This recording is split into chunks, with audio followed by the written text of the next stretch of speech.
জুলাই অভ্যুত্থানে অংশ নেওয়া শিক্ষার্থীদের নতুন রাজনৈতিক দল চলতি মাসের শেষ সপ্তাহে আনুষ্ঠানিকভাবে আত্মপ্রকাশ করতে পারে।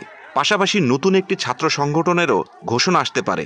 বৈষম্য বিরোধী ছাত্র আন্দোলনের অন্যতম সমন্বয়ক ও অন্তর্বর্তী সরকারের উপদেষ্টা নাহিদ ইসলাম নতুন দলের আহ্বায়ক অথবা সদস্য সচিব হিসেবে গুরুত্বপূর্ণ ভূমিকা পালন করতে পারেন। তবে নাহিদ বাদে বাকি গুরুত্বপূর্ণ পদগুলোতে কারা আসছেন তা নিয়ে চলছে তুমুল আলোচনা।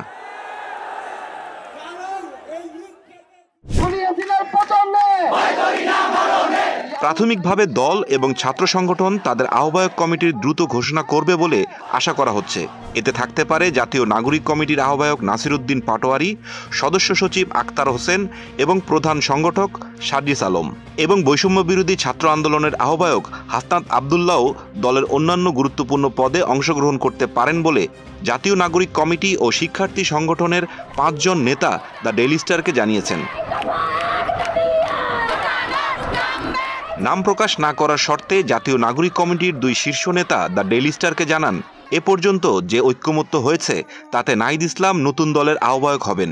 তবে সবকিছু নাহিদের সিদ্ধান্তের উপর নির্ভর করছে।